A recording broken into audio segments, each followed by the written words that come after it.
Salutations and shit, folks. Welcome back to another episode of your favorite travel podcast, Travel and Shit, where I, your host, D. Carey, have an experiential conversation about the nuanced ways that travel intersects with regular life. And I always like to remind you guys, especially when I've got a beautiful face that joins mine on the screens, that not only can you see my super expressive hand talking, right? You can also join the celebration and see the beautiful faces. So to the beautiful face joining me, and we're diving right in, please introduce yourself and welcome. Thank you so much. My name is Gionna Nicole, and I am the designer and founder of Avid Swim, which is a sustainable luxury swimwear brand. Thank you so much for joining me. I love starting these with like a mini story, if you will, if ever I have one to share. And so I'd like to tell the story of how we met. I got a call in my bed one early morning one day, and it was the homegirl Roz. Hey, Roslyn, how you been, boo? And she was like, girl, what are you doing? Are you free? Like your sample size. Like, my friend needs a model. Can you show up? I'm like, doing absolutely nothing, and who doesn't want to be a model for a day? And I got to be a sample size model. It was so much fun. Y'all, I had somebody put the lotion on for me. Never before experienced that before. So I felt like such a fucking cool kid. So thank you for giving me that experience. So Avid Swim. I personally have been a fan of your suits. If you could give the people the Avid beginning story, but not just like the how it started, but like the why it is you kind of thing. Does that make sense? Because I feel like everybody always wants to say like, oh, well, how did you begin? How did it start? No. How did you start the process of wanting to create this? Not necessarily how Avid became the company, but how you decided like, no, I'm actually going to go for this because this shit ain't easy. No, it's not. So it stemmed from childhood. You know, one of the things that we don't realize as creatives is that there's like a building block that's happening. Like there's a building that's happening when you're young and you don't realize it until you get older and you're like, oh snap, I've been doing this the whole time.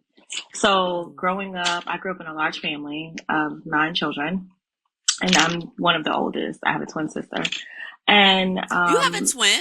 How cool is that? Yeah, well, there's a bunch of us actually. 3 sets of twins in that group of 9.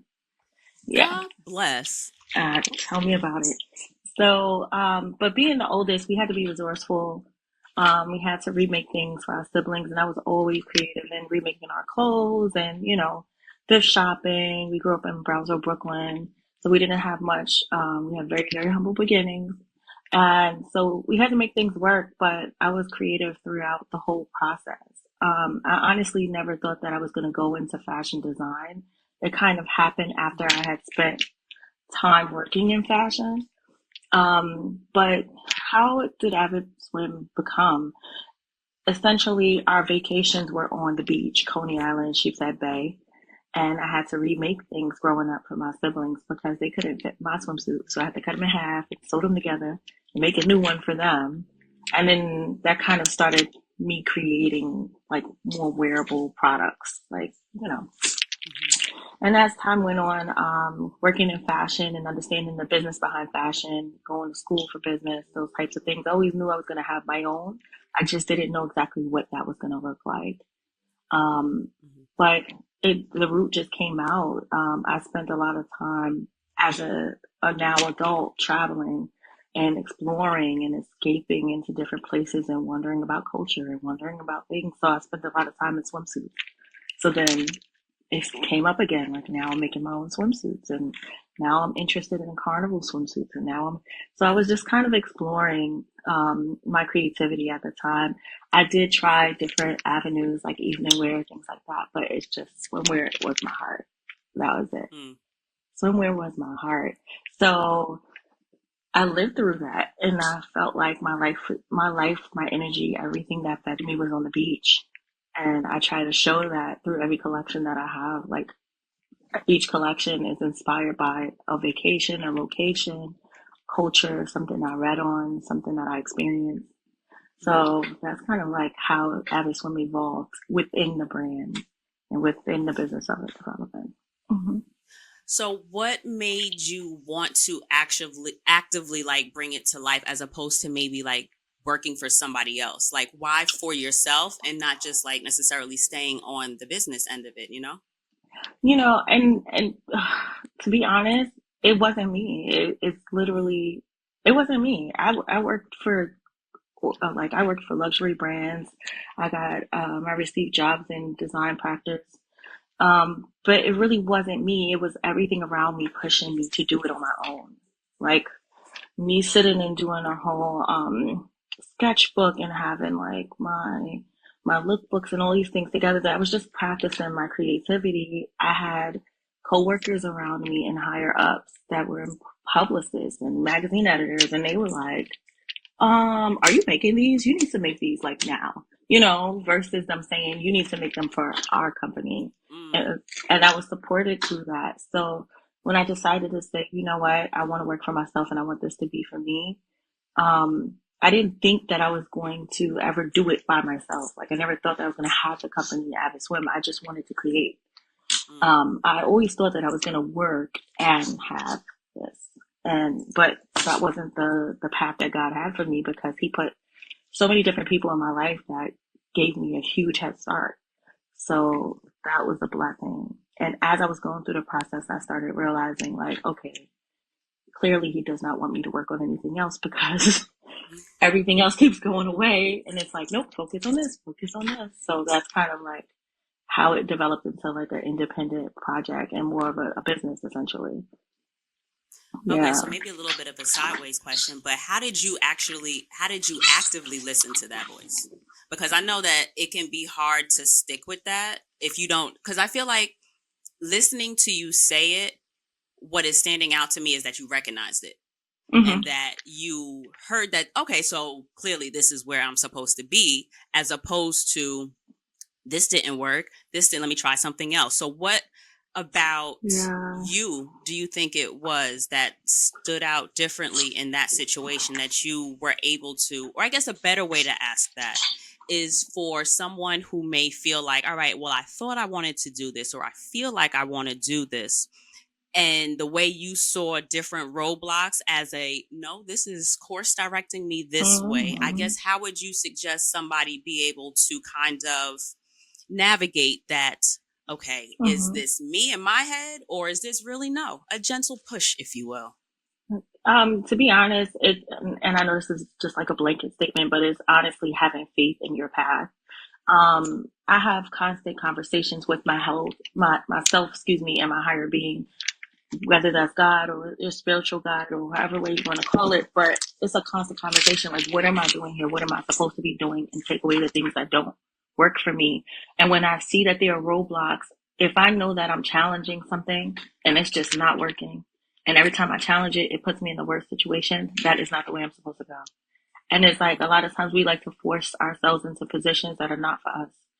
And so when after, just experiencing life and hardship and all these kind of things, it was like, okay, after a certain amount of time when these doors are closing, they're not closing because they don't want you to be in them because you're not worth it, but that's just not your door.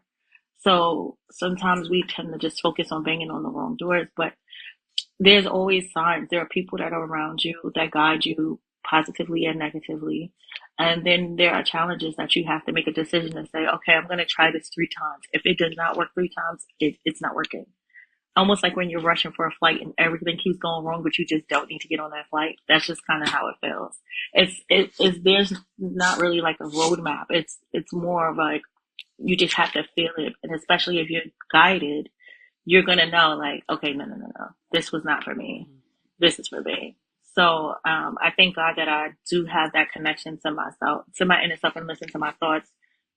Like, I was never, maybe it's because I grew up in a large family, but I always had a sense of leadership anyway. And then in addition to that, I was never a person that felt like I needed to have an attachment. Like, I don't need to do what my friends are doing, or I don't need it. I never felt like, okay, if I do this, I need all my friends to do it with me, or I need certain people to be with me so I can go down this path. I didn't have that notion. So I think I was more open to taking like those risks without hearing things in the background. A lot of the stuff that I built for Avid Swim, people didn't even know I was doing it for years. And then it took even more years for me to come out in front of the brand because they just saw the brand. They didn't even know that I was doing that. So I think it's just like a divine guidance and just listening to yourself and your heart. And when you know something just doesn't feel right, just don't do it. Hmm. It's pretty simple. So Yeah. you were saying that a lot of the collections are inspired by like different trips and different travels that you've been on. What Hmm. was your experience to travel growing up? So you said that Yeah. you've done a lot of like Coney Island, Sheepshead Bay. How did Hmm. those experiences shape your eye on swimwear? Like, what was your view of swimwear, considering like that's what you Hmm. did? Like, if you experienced it in New York, like, is there a New Right. York feel to it? Like, what does your eye look like because of your experiences? So I think that I think honestly, I think I realized like what my direction was later on in the journey. My direction was more on escapism. And I know that sounds like a crazy way to describe it, but um, growing up in Brooklyn, Brownsville at that, Hmm. you tend to get stuck in these walls where you feel like nothing else exists outside of this place. And Oh no, I get it. I just never believed it. I'm I from the was South like, Side. yeah, that's I insane. get Yeah, it. so it's like, no, there's a whole world out there, and I was so eager and so adamant and so inquisitive as a kid. I was like, I have to do this. I just would just look up flights randomly or like Hmm. call airlines and see how much would it cost. Now, of course, this was pre Twin Towers, so I can Internet. move around a little bit Hmm. easier. But calling like, Okay, how not do I get internet. to here? Yeah, but like When we had more 9/11, flexibility, more we ease. had, Yeah. yeah, we could move around without having our parents Yep. sign off on things. So me at 17 deciding like, oh, I want to go to this part of Miami that my dad said made leather shoes, and I just need to see how he makes leather shoes. And then I go visit the guy that my father talked about that he visited 20 years prior to see if he's still there. And then let me just go skip out to Vegas. And also, me working in the fashion industry definitely helped with that because I traveled so much with that. I used to Mm, work as a model from 15 to 22. So okay. working with different brands and organizations and going back and forth to Vegas and LA and Miami and all of these places, it made me say, oh, there's more. So there's Hmm. more. So it just kind of opened that up for me. So I don't know. I feel like New York is definitely carried through my design process, but I'm not sure if it shows in everything. But it's really, really focused on my inspired space. Like I feel inspired by culture and people and their practices and colors and how I feel in that space. And then that's kind of how I design my prints. And then I think maybe the functionality of my pieces is why it's maybe more New York. Like we need things to be compact, simple, quick grab, let's go. Everything Hmm. is, I could we get it need it. on Yeah, underneath the like get it on. I t-shirt. can I do don't this have to real worry quick. about. Right. And that was a part of the design process when I had to do a lot of grassroots events because it was like, all right, I need to make something you could just throw on real quick under your t-shirt and then whatever, and you can just tie this up and then the next thing you know, you can wear it as a top. So that kind of made me more flexible in thinking about the sustainability and the longevity of people wearing my pieces. So I think just like me growing up in New York definitely comes through in different ways, probably not in the visual aspect, but Hmm. functionality, absolutely. Okay. Yeah. Hmm. What was that experience? Well, I guess better asked, how do you think your experience as a model translated into your experience as a designer? Because they're not separate, but like Right. I would It's expect two that it would something. help a Yeah. lot. It's two different pages of the book, but the thing is that it's so related. It's almost like it's almost like it's navigated. It's like once you're in the model industry and you're in that world and you're in that space, I tend to pay attention to things that people didn't pay attention to. I didn't necessarily care about what type of makeup you were putting on my face, but I was watching how they blended the colors. Does Hmm. that make sense? Yes. Or while I'm on a shoot, and at that time I was in that of working with brands and also working in music videos. Music videos were not necessarily my thing, so my agent would always be looking for me, and I would be in the stylist room putting looks together for all the like principals in the cast that's in the music video. And he's like, "What are you doing again back here? You're supposed to be on camera." And I just was like, "No, I just think this would look really cute. This makes more sense." And and that's why I never thought I was going to actually go into design. I thought I was going to find another path, but um, those things, understanding the rules, understanding how it felt to be a model, knowing how I want to treat my team and how and the people that I work with, it was almost like a pre-course to running a brand and developing Avid Swim, essentially. And then also the representation. If you know that from the day one, it doesn't matter what happened recently, but from day one, I've always been sure to maintain and focus on the fact that we are people of color. I'm a black woman, and this is a black woman brand, and that's what it is. Mhm. There's no fluff around it, you know. So, working in the industry, even though I was, colorism is a thing. So, me being light skinned, yes, I have privilege, and I'm aware of that. I noticed the things that were happening to those who didn't have the privilege. And I was like, I'm never going to run a brand where they're ignored or just used as a token. I don't think that that's fair, Mhm. so I don't believe in that. So all those things kind of like shaped how I am with the company and how I move forward and also how I design. Yeah. Mhm. Now, that's one thing that I've always really been curious about, like personally, is the Mhm. prints. Like when people say they actually design their prints, what does that process actually look like? Because it's one thing to walk into like a fabric shop, right? And you just Mhm. overwhelmed, you just see so many beautiful options. But in terms of like the actual fabric, the textiles, the material, like how does that work? And how do you source like the I guess I should probably ask how it works and wait for your answer as opposed to because in my head I'm like, well then how do you like so what if you have like a fabric from here, but then the textile ID in your head is actually better produced on these machines here. I don't know, like there's a whole Yeah. story about it in Oh, my head yeah. how it works, And it but works. how It does works that happen? insanely. So, but okay, there's no monolith guide to make it work, right? But what happens is the inspiration starts with, let's say, for instance, I'm in the meadow, I see a group of flowers. I'm like, oh, those are pretty colors. I take pictures of everything. Like Mhm. what you would expect me to have in my phone and have photos of selfies, like, absolutely not. It's like random colors. It's like wood against brick. It's those kind of things. And then I remember the textures. And if I'm traveling, I remember maybe it's a bowl that somebody had in their house, and I think about the way the bowl was designed, and I'm like, oh, I like these curves, so I'm going to use these curves. And then I go into, originally, I started sketching it until I learned more like computer programs to help. Mhm. So most of the time, I'll focus on the base story, like if I'm creating this collection, what is the story that I'm trying to tell with this? What am I trying to remember in this space that I can put on my swimwear? And does this work with this actual cutout design?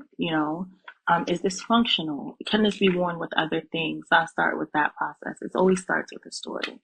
And then I take that and think about like what colors need to be involved, what shapes need to be involved. And I'll play around on a computer for like 24 hours overnight. Like literally I'll stay up all night because I'm so like inspired to get it done and down and down on paper. I'll stay up all night and work through it and play with colors and play with tones, put extra lines in there and see how that works out. Look up photos of flowers, and there's even more, like even more now because of the capacity. I don't have a lot of time. I work with graphic designers, I work with Mhm. textile designers, and we go over the story and they give me like ideas and we'll just edit some of the things that they have, and I'll go back in and just like, oh no, I'm going to turn the flowers this way and then overlay it like this. And they're like, oh, I thought you just wanted this one thing. So it's like a whole, it's pretty much puzzle piecing together what I want it to look like, and just kind of designing until I feel like it's done. Then it's testing the fabrics. Mhm. So right now I'm testing a lot of like sustainable fabrics, reprieve, recycled nylon, those types of things. So yes, things look very different on chiffon than it does on nylon. So how do I get them to match to be worn together? So I have books and books of like fabric swatches, and And I'll then go through the also process. Yeah, I'll question go for through that you. process too. Hmm. In terms of the different fabrics, like it's swimwear. Like how many different Right, fabrics do swimwear come in? Like for me, a the lot. person that like Yeah, of will, course. you know what I mean, just order some shit online. I don't know no better. But like Yeah. what does I mean it's not cotton, right? Like I'm sure there's a cotton Well, blend to it, but like it's yeah. like that stretchy. It's Stretchy. like It's like a it nylon sounds like they're not all the spandex. same. Yeah, I mean, well, they all have the same basic content, which is usually like a nylon spandex, but it just kind of depends on what you're trying to present because swimwear can technically be any kind of fabric. You just call it a swimsuit, or you just don't Okay. call it, you call it a bodysuit. It's up to you. I mean, you have mesh swimwear fabric, or let's say mesh stretchy fabric that could become a swimsuit. I've tried that before, where I look at the benefit of it and I called it no lines tanning swimsuit. So it's like you can Oh. tan without the lines because the sheer mesh fabric is so thin. You don't get the Oh. tan lines. So there's so many different things you can play around with. Swimwear can pretty much be any fabric you want it to be. It just depends on how you want to market the product, of course. So that's a lot of creativity comes into marketing it too. So Mm-hmm. Yeah. yeah, yeah. So next one for you. What would you say would be, because so when you say you enjoy the cultures, the different places, has there ever been an experience that, because it's easy to say, oh, this is inspiring this and this is making me want to do this. Has there been an experience that's just like, okay, this could never happen? Or like an experience that inversely influenced you, Oh if you yeah. understand? If is that translating well, what I'm asking? Absolutely. Can I give you Okay, a place where I'm like I please. would probably not go back there? I love Bayesian people, but I would not go to Barbados. And the Okay. crazy part is I've been before and I've had a wonderful experience there, but also because I'm inspired by culture and people, I didn't have the greatest of experiences with the people, and I was there for a while. And then also, for some reason, they kept directing me to the cotton fields, and I was like, why would I want to do that? So it was just something in my head where it's like I'm pushing a black brand, focus on black. Like, Yeah. why would I want to keep going? It was like a guide that I had who was like, "No, you need to go. You need to know, and you need to." And I've been through that experience where I've, of course, picked and tried to see how it feels because I'm also a history buff. But it was like, why do you keep pushing me towards here? Like, is that what you think of when you think of a black brand? Like, we have to revert Mm-hmm. back to that space. So, I mean, that could have happened anywhere, but because of that, it's just like, yeah, I don't think y'all Bad taste. understand where I'm coming from. Yeah. So Mm-hmm. it's just like, all right, that's one place. But I haven't really visited many places where I felt like, yeah, no, this is not doing it for me. Most of the time I do a lot of research before I go anywhere. And so I kind of know mostly like what I'm walking into. Mm-hmm. So yeah. So, is there a difference in the way that you travel for business versus for your personal, like for leisure? Like, are you able to, like separate the two? Like, because there's some people, like for example, you have the people that are like, when I'm on vacation, I'm on vacation. Like, I'm not doing anything. I don't need to be intrigued. I don't need to be, what's the word I'm looking for? Hmm. Inspired of it. You don't need your Yeah, some brain running people, on work yeah, mode. Yeah. they want to shut down. They want to Yeah. absolutely turn off, and I get that Hmm. if that is your thing. But then you have other people that want to explore and engage with as many different senses in a lot of different ways. Do you find that you may travel differently in your personal life if you are on for work? Like if you're always looking at colors, and I mean, as a creative, I feel like I can't turn it off, You but I don't can't. know. I Yeah. would rather ask someone if that's a thing for you. Do you No. travel differently for the No. job? Actually, there's no separation at all. I live, breathe, dream, walk, drink. Every single thing that I do as far as personal travel includes business. And it makes sense for me because of my lifestyle. I have children. I'm a single mom. So with me having to have children, and a lot of times they travel with me, I don't have the luxury of having a separate vacation. Mm-hmm. So most of the time my travels include my work, and then I'll make time out to say, all right, I'm going to take a day and just go sit on the beach. And it happens the same way if I'm traveling because my family's having a family reunion. I'll go to the family reunion, but I'll reserve 2 days to do some work, like to Mm-hmm. walk around and taste things and, sit and sketch for a little while. So there's really no separation and I can't turn it off even if I want to. Um, so yeah, it looks like every time I step on a plane, 50% is work, 50% is pleasure. And Mhm. because it's my passion, I don't feel like it's work. I feel like I'm just living and I'm just expressing what I'm living by, what I'm putting out. What a blessing. So, I love that for you. I'm oh, so thank happy. you. I really enjoy, like, I don't understand how people don't like happy people. You understand? Like, if more people were able to pour themselves into like their Yeah, passions and sustain themselves from that, I just feel like, oh, I'm good. So why not yeah, support you? Or, oh, you need help with something? Oh, I got you. Don't worry about it. I am absolutely. Yeah, operating from a place of excess. You know what I mean? So I love to right. see people that like what they do. Of Um, course.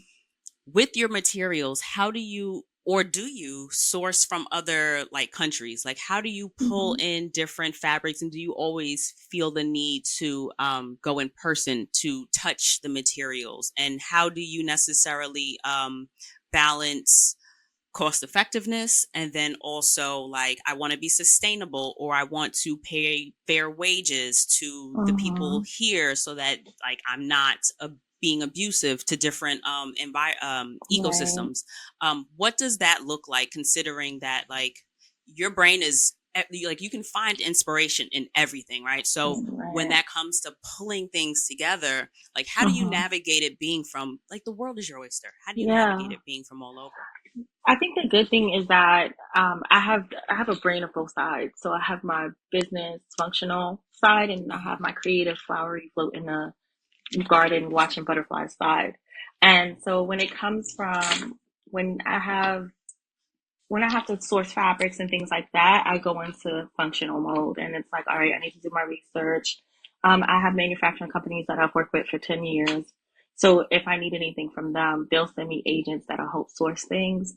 Mhm. Um, Due to, like I said, the nature of my lifestyle and me having children, I can't always travel to places. So I'm always okay with them sending me swatches. I'll lay everything out on the floor, and figure out what I'll break it down, almost like eliminating and editing what works, what doesn't work by price, Okay. how long it takes to arrive, does the texture work, is the print bright enough, until I get down to the things that I have, and then that's how I'm able to like move forward with a collection.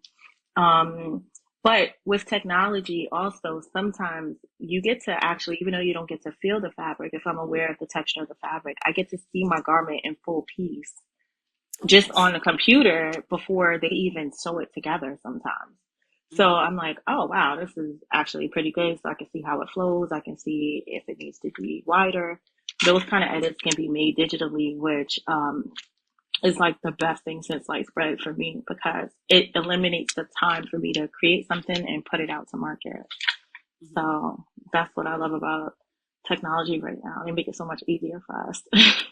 Once we learn the programs, that's a whole nother Girl, thing. I I unfortunately feel like I am at um that precipice of life where it's just getting a lot more difficult to like learn new things. But I think Hmm. also it's more of a frustrating thing for me personally, because if I'm not good right away, then I'm like, oh fuck this shit. There's Yeah. absolutely something backwards. It can't really just be me, right? And it's always Yep. me. But like trying to learn the new things is It's not just you. I'm It's me struggling. too. It's me too. And then to be honest, you just gotta think about it in a way. Well, this is not a great way to think, but this is how I think about it. Like, well, maybe I'm not supposed to learn this right now. Let me just find somebody I can have do it. But then I go in because if they don't do it the way I want them to do it, then I have to go back and rewind the whole process. So it takes time to get through. It takes time to get through um, each part of designing and creating Yeah. and then learning the program. So it's just like, what do I want to work on first? What's most important? And then I just get the gist of what I need. Hmm. Yeah. That's a good setup for the next question. Finding help.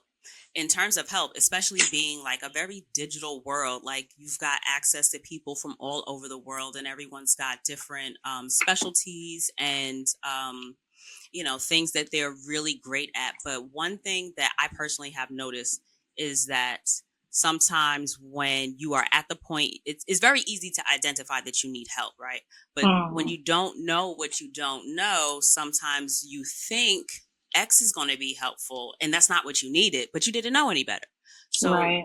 how have you navigated that process of growing your business in terms of being able to find the right help and then also being able to learn to identify specifically what it is you need through your process? Mm.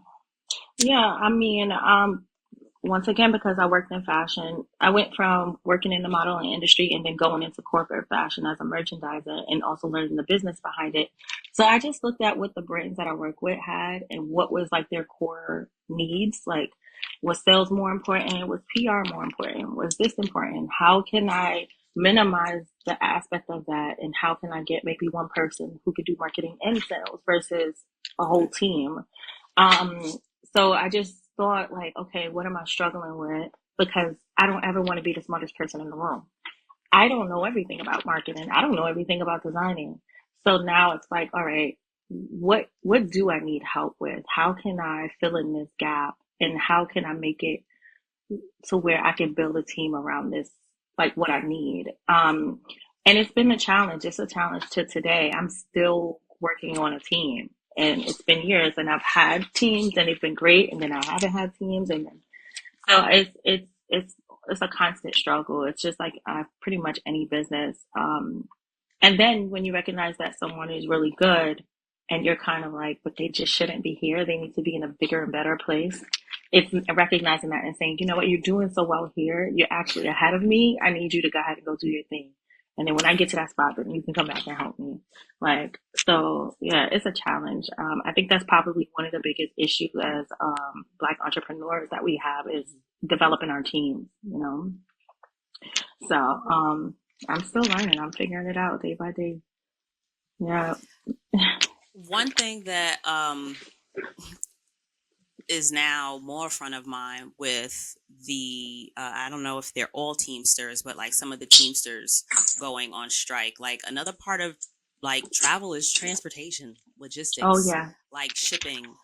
And unfortunately, I don't know what is to come of it, but there's like a tenuous situation, if you will, with the ports right now. Mm. How do you kind of navigate the different travel aspect of getting your product to you? I know even something as simple as when it comes time for, like, say, a fashion show or you've got an event and it is tracking and saying that it should be here Tuesday by 1 o'clock, and it's Tuesday at 6 p.m. Like, Yeah. where does that sit with you, and like, what are those experiences like? They're frustrating. I mean, it would be that way for anyone. The worst part is that you have people waiting on you. So it's not like I'm ordering something from Amazon and I didn't get it from my house. It's I Mm-hmm. have a store that's waiting for an order, or they need to be sampled by seen by a certain day, or like you said, a show. That's the frustrating part because you're under that pressure. But I always say that the biggest thing is to always be prepared and always have a backup plan. So if I'm ordering things, I try to order way ahead of time and get things in place. But this is very similar to an issue that we had during COVID where everything was shut down from China and, Yeah. so it shifted my perspective. Like, how do I control my pipeline? Like, how do I control from creating the garment to it showing up at my house? And a lot of us don't realize that we do have options outside of that. Sometimes it's literally just putting your own luggage from your manufacturing company on a cargo plane and just shipping it over. Because sometimes we think that everything is a challenge and it might be the simplest thing. You know, Mm. I think about how stylists move clothes around when they have clients in different countries. They send an assistant with the luggage and they go to the country. Like, I don't have to deal with the port. I don't have to deal with customs. I don't have to deal, like, so Mm-hmm. how do we take our ideas from the bigger players and simplify it to make it match what we need for our business? Yeah. So it's challenging, it's frustrating, but you have to think ahead of way ahead of time. And then you also have to just think like there's an easy answer to most things, but we tend to think bigger than that. Mm-hmm.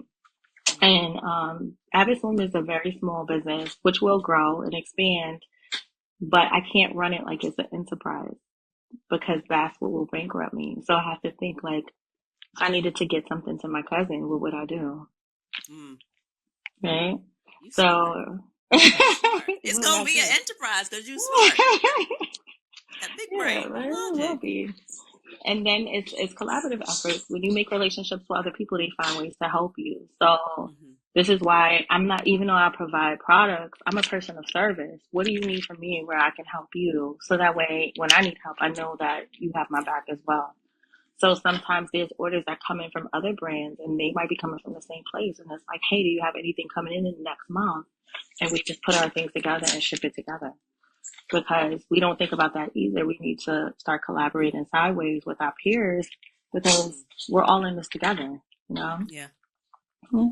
It's kind of like a girl trip or like a friend's trip, like collaboration, if you will, right? So like what Yeah. does collaboration look like for you now in the stage that you're in? Because I know that that's one of those things where people tend to have different schools of thought, if you will. Like some people always say, oh, you collaborate laterally, right? And then somebody says, oh no, you always find somebody that's like 2 3 steps ahead of you and you see how much you can do for that person and just, you know, help, Hmm. and then the help will come back to you. Collaboration can look so many different ways. Yeah. What are the ways that you are working on collaboration now with the business? So I think the biggest, so a lot of people started their businesses during COVID. A lot of, especially fashion business and product service businesses. Me having experience before that and remembering how lonely it was like, this is not, I had to learn everything from scratch. I would tell people what I'm doing and they would be like, what are you talking about? Post COVID, any like unicorns can fly through the sky, right? So I think during COVID, the biggest note I remember a mentor has said was that collaborating laterally is what's going to help you move further with the resources that you need because everybody always needs an exchange. So that comes also with team building. You know, I worked in merchandising. That's like my career path and what I did in my career. If I know another brand that needs merchandising assistance, I can exchange that for maybe their in-house PR can write up an article for me. Hmm. And those things are what's helping us build up on top of each other. Right now, Avid Swim is pivoted. Instead of Gionna being the only designer in Avid Swim, I've decided to collaborate with other brands and other designers to create collections so we can all share the platform and we can all expose our products to our customer bases. Because Hmm. it's like I said, fashion is not a monolith, and then Black businesses aren't either. Right. And one person can't do everything. Um, and also some of them even swimwear designers. And that was another thing. Hmm. They were like, well, what do you think about all these Black swimwear brands coming on? I'm like, I think that they're freaking amazing. I think that we need to start pushing ourselves into industries where we were told that this is not for you. You know, there was this whole thing going on where Black people didn't swim and all this other craziness. And it's like, no, now we have, I don't know how many Black owned swimwear brands and resort wear brands, or Black people are recognizing how and I know I speak a lot about Black people, but I'm only coming from my experience and like my passion in it. But you know, us knowing that can freely move around the world and learn more about ourselves than Hmm. here, like that's an amazing thing. Why are we not connecting with our people everywhere else? Yeah. Because we all have so many similar experiences. Why are we not connecting? Yeah. Like in DR, there's like a whole community that is trying to develop manufacturing infrastructure. Okay. Like it's right there. Like why would we not work with them? Why are we still going to the others? You know, like Hmm. who just give us the service for exchange and that's it. So I just when I think about collaboration, I think of like how do we hold our hands to make us stronger pushing forward. Hmm. So that's pretty much how I wrap my head around that. So, in terms of like collaborating and existing as a brand in different places, like where do you find that you are planting seeds? What's the word? Globally for Avid Swim. Like, where are So you? yeah, all right, so this brings us to Ghana. I've been pre-COVID, 2019, I had a family member who moved there, got married, and their family was a family of seamstresses and tailors. And he Congratulations was on the like, nuptials. I like it. I loved That's it too. I exciting. was so excited. So I was like, it was a constant conversation like, hey, you know, my wife's family does all this stuff. Can they help you? Is there any way? Is there any way? And I was like, absolutely. Like, I want to learn to have control of my pipeline. So this will be a perfect way for Hmm. me to start. Um, So what I decided to do was we were interrupted by COVID, so I went right after, and I decided to try to pull together a team of like tailors and seamstresses to do a production studio. Hmm. And then in the end of me working on the production studio, where I realized this was not a this passion of me producing my own product in this country and planting my roots here for Avid Swim, it felt a little off. I felt like I was hiring people, and I was like, Okay. that's not what I want to come to do. Like, God is such an amazing place with talented people. I would feel like I'm still doing the same transactional thing that I'm doing in Hmm. Bali and in China and South America. So how do I make this a little bit different? So I decided, instead of me hiring a tailor seamstress team, I'm going to collaborate and work with brands who have those teams in place already, that are in Ghana, that are growing and developing within themselves, that just need a global market, just like I need a global market. And so what I decided to do was I did research for about 2 years, and I'm working with four brands that are there, and we're creating collections together. So Oh, every collection nice. is Avid Swim and this person, Hmm. or Avid Swim and that person. And each of them have a completely different talent than I. Like, one of them works in tailored menswear. I cannot create a menswear suit to save my life. But he does amazing work, and he does a lot of like textural work, which I wanted to make my product more 3D. So he has that talent. Why would I not help him on his platform like he can help me on mine? So And what so would that that way, yeah. collaboration look like? Would it be like an Avid, like, because I know you have like men's swim trunks and like swim Mhm. pieces also, but like, Yeah. is that what that collaboration would look like, or like, So what the would it be? collaboration is actually like an entryway into our resort wear. So we're going to expand more into Oh. resort wear. So each of the brands that I'm working with and the designers that I'm working with have, like I said, their own talent.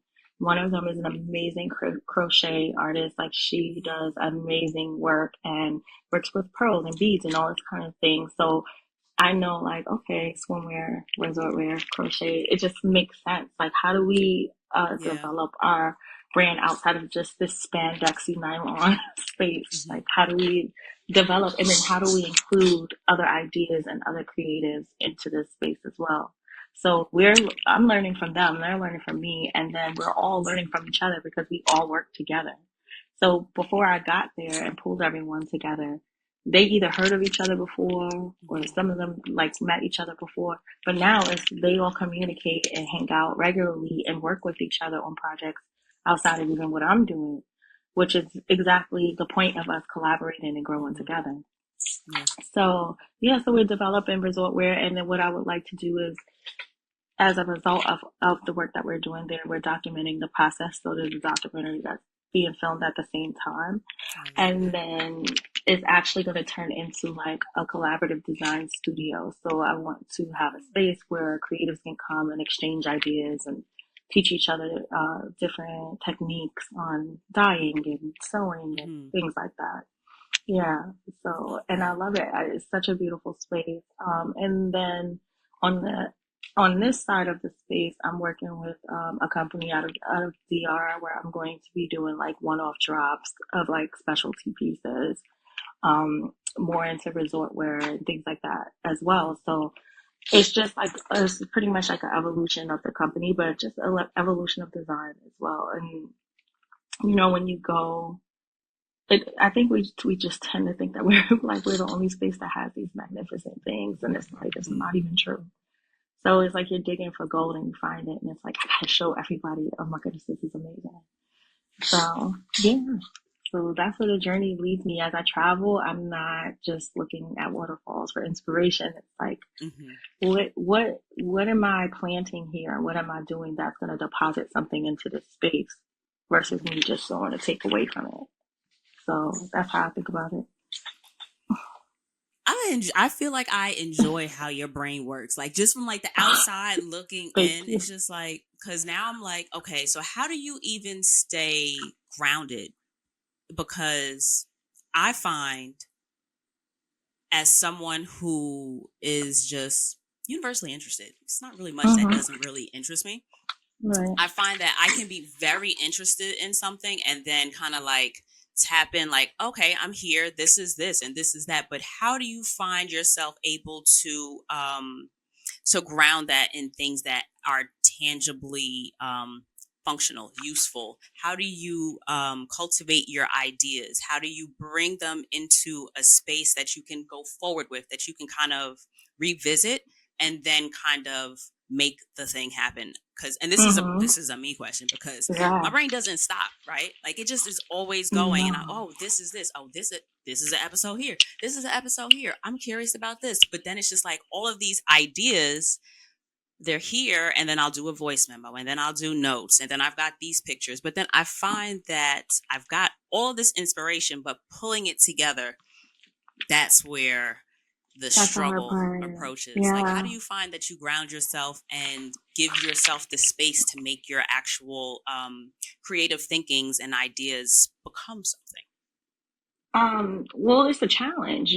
I'm a creative, so my head is in the clouds all the time. My head is in the clouds right now. It's it's being honest, but the thing is, it's those things. It's making the notes, sitting down and saying, I want to execute this. This needs to become a physical thing. Mm-hmm. And then thinking about it. One thing, and I know this is funny, but Oprah, she said, dream of what you want, that big thing, that thing that just passes the ceiling, and make steps going backwards of how to execute that Mm-hmm. thing. This is this big thing. How do you make it a little bit smaller? How do you make it a little bit smaller? Once you start taking these baby steps and you get past the notes and you actually, say for instance, you like set up an interview and then you set up like, oh, okay, I'm gonna order this and see how this works out. Oh, maybe I'm gonna do a launch event. So let me see and start looking for places. Oddly enough, the universe tends to work with you and starts putting things in your life. So there's two reasons why I'm able to make things tangible that come to my brain. One of them, I can't help it because, like I said, it's a God driven purpose. If I sleep on it, I will feel miserable. Like, I don't feel good unless I'm working on this. So, if I'm not working on it, I'm thinking about the people that I'm affecting that I'm not tapping into. So, how is this affecting the team that I could be making their lives different? Or they could be making my lives different? um how am I going to feed my kids? Like, Mm-hmm. how, just those basic things. So it's like, no, I have to do this, and then I give myself timelines. One of the biggest struggles, and I had this conversation a couple times this week, is learning how to discipline yourself and schedule yourself and put your thoughts into action as an entrepreneur who's living in this world right now. Like, it's probably one of the most difficult things because life is still happening. Yeah. Bills are still due. Money is not coming in. These things are real. So when you feel like, geez, I have all of this on my plate, I have all of this in my head, like, how do I make it happen? It's literally like bite sizing it. Mm-hmm. How do I break it down so much to where it's like I can do something every day that at least gets me towards the next step? So that's like, and I apply that to this work. I apply it to me braiding my child's hair. I apply it to my son's homework schedule. Like, you have to really like bite size everything and just take baby steps. Because the idea is there for a reason, right? So it's just gonna say idea is gonna haunt you. It haunts me. Like, I'm sick. I'm supposed to be in Ghana right now. I'm like sick right now. Like, oh God, I gotta get I'm back. so sorry. That sucks. It's okay. But it's just like, and you feel better as you're taking a step, like, Mm-hmm. okay, I'm actually making this work. And then the crazy part, and I always say this, is when you see somebody with the physical thing or in the Mm-hmm. physical space. Like, you see somebody in the store looking at your pieces, or you see somebody on the beach with your stuff on, and it's like, all right, I'm doing I did something. that. Somebody get Yeah. that, I did that. So those little nuggets of happiness is like, okay, I'm making some progress. Mm-hmm. So yeah, it's just deciding to do it, really. How Yeah. do you navigate different relationships through the travels? Because I feel like that's something like time zones, right? That's, I think it's a Mm-hmm. big little thing that people don't necessarily think of until you have to think of it, right? Like, it's hard Mm-hmm. enough to keep track of people with just pleasantries like, hey, I hope you've been doing well, and not even with the lead up, hey, I'm going to ask you for something later. But then it's just like, you got to remember, she's in the UK, like shorty's in Right. London. I can't text her right now. This is going to come. This isn't going to be received the same way. In terms of navigating with a lot of different people, and you being one person, a mother, like, how do you fit that in with the not making it a burden for you to have to kind of, you know what I mean? Like, Right. Well, the good thing is that I'm a night owl, so most of the time I'm up. The rest of the world is up too. And I actually was conditioned to be this way because when I started, I had to be up all night making things work. So me being a night owl, I tend to be up at the times where it's okay to communicate. Okay. But I honestly, I'm very honest with people when I meet them. Like, my brain is like this. So if I think of something at 2 in the morning, is it okay for me to text you? Or, I'll ask. And it's like, no, it's fine. Or just email me instead. Or I'm off limits on Sundays. Like, that's kind of like how the conversation goes because as a creative, sometimes you can just be really random. And it's like, really, like, you wake up at 4 a.m. and you're like, oh my God, I thought about this sneaker. I didn't even design sneakers. But, you're just like, Right. hey, I know a person who does, and I can tell them this. So it's just kind of like making a schedule for yourself and just making sure that whoever you connect with understands that this is just kind of the way my brain works. Like, and this is the kind of timeline that I'm on.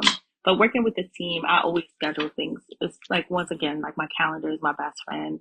I schedule things ahead of time. Like, hey, I need by Wednesday, I wake up at 4 o'clock to have a team meeting. I'm exhausted. I'll be Yeah. exhausted, but I want them to be comfortable. So it's like, how do we navigate that? And so I'll do that once, maybe a month or once every couple weeks. So yeah, it's tough, but this is how the world works. What can we do? Do You you speak know? any other languages? Nope. So do you often have to No. do like the Google Translate, or have you ever had to like employ translators to kind of help you? Because then also going Yeah. to other countries to see Hmm. product and whatnot, like, do they generally have a translator available to you, or is it because I Yeah. feel like it's not fair to assume anyone's going to speak English as a Oh yeah, traveler, no, no, right? no, no, no. As a Right. tourist, but as a business person, like, what are those expectations? Like, what does that look like doing Well, business internationally? oddly enough, like, my Asia experience, so China and Southeast Asia, Bali, they are fluently speaking English. I've never really had a language barrier outside of like details. Like, Okay. I said button, and they're like, oh no, we thought it was a hook, Okay. But that's me learning that over the years. I know to have a visual, something visual with it. Like, if I want this, this is what I'm thinking about. You see the way this is tucked, Yeah. like that, and then we'll try it a couple times. But as far as Ghana, they also speak English there. Their, I Hmm. believe, their second or third language, but a lot of people speak English.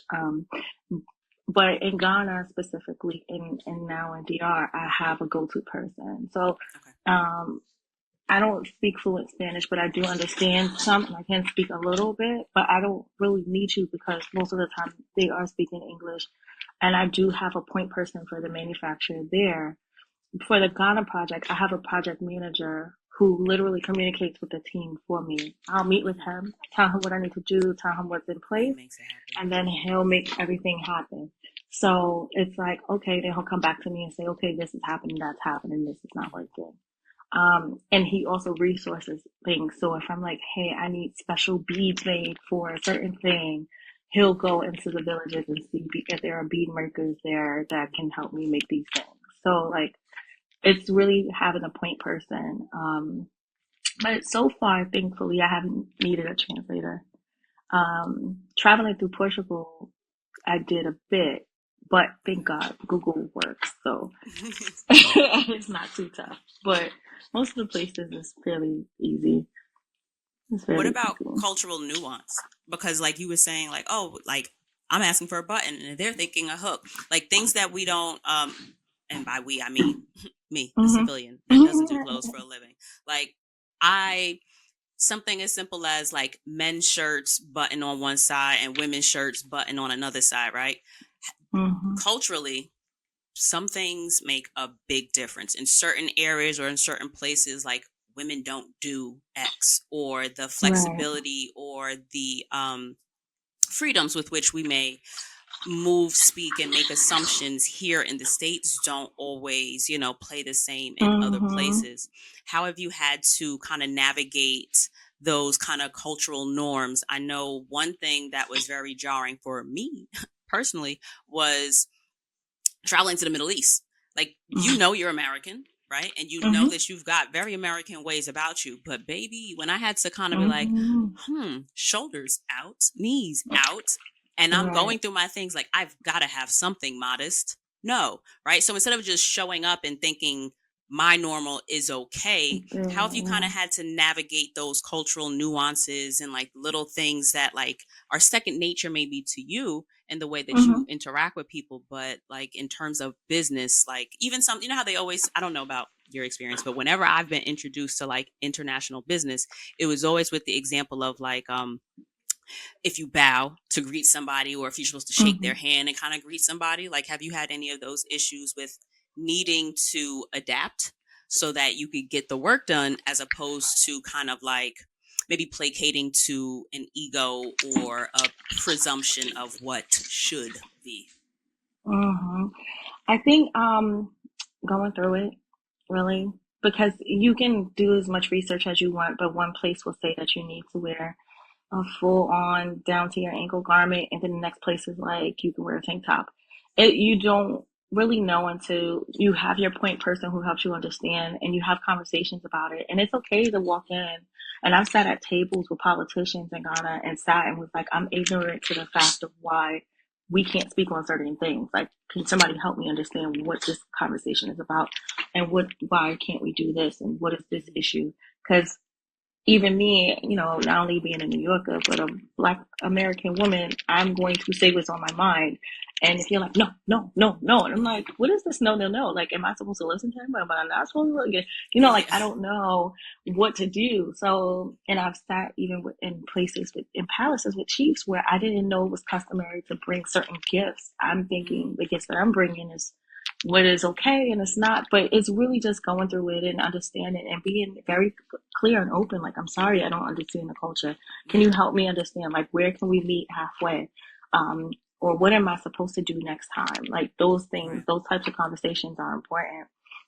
I think that's where probably, because I was so in depth in the villages and things like that, I think I was learning a lot more about um, us, which was very familiar. There were practices that we have that you just don't think, like superstitions. Like, we have Mm. superstitions, but they're Americans, you don't think anything of it. And you go there and you're like, this is why they think like this is where this came from. This makes sense. Ooh, can you name one? So, Because I know the first one that um, came to mind, but I want to know what you're gonna say. I can't even think of anything right now, but there were The a few first where I thing just was that like, came to what mind was came to your like, mind? don't put your bag on the floor. Like, if you put Oh, your bag on the yeah. floor, you're gonna be broke for the rest of your life. And when I tell you, like, when you go to the bathroom and I see the girl in the stall next to me and that bag is Oh, on the no, no, floor, no, when I no. tell you, like, viscerally, and I'm like, and I know she Yeah. put that shit on her table when she get in the house too, Yeah, or and I it's know she put it like gross. on her bag or like right on her lap, or they go to the restaurant and they just pop it on the floor. Girl, Yeah. roaches. Like, why are you bringing home the Well, streets? it just doesn't. I mean, and then Yeah. there's a sanitary idea to it as well as like you don't sit on the bed with your outside clothes. But there No. are things that they say, especially like clothing carries spirits. So when you walk in the Mm-hmm. house, you have to do like you take all your stuff off, you put your shoes, Okay. like so. There's like all of these things that you're like, oh, I was just taught that I can't sit on the bed with my outside clothes, but It you is don't think so about it. wild to me that you just said that because when I tell you I have like a visceral urge when I come in my house to take all my clothes off, like I just See, have to take outside off. You understand? Like it just that's can't, why, like my yeah. shoes stay there. Like I gotta be Hmm. in a rush. Like there has to be something that I have to attend to in the house or put down that is going to stop me from taking my shoes off as soon as I step up and enter my Hmm. home. It's just those things just And that's why they I said it's sit. so familiar. Yeah, that's why I was like, and there's some things that are so familiar when you hear the root of why it happens or you notice Mhm. that they're doing it. It's like, oh, okay, this makes sense. But yeah, it's definitely taking outside off. And then also the stopping before you go in.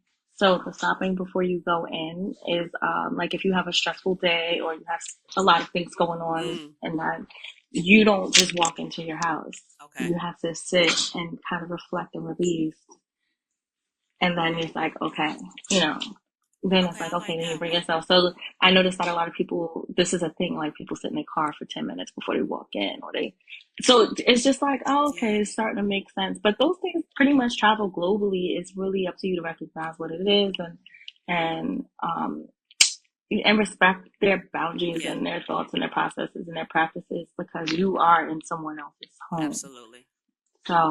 And that's why I always said that it was originally when I started working, instead of me being in a space of like hiring and making it transactional, it was like, no, what am I depositing here? Like, what am I bringing that's going to turn into something fruitful for somebody else?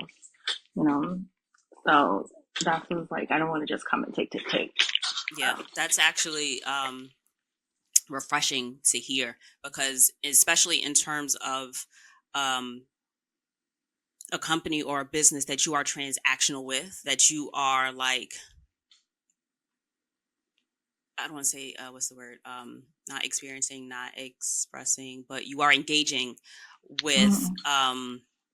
the capitalism of it all. It's nice to know that the people behind the brand, that the brand itself isn't also complicit in the big capitalism of it all, the Right. take of it. Mm-hmm.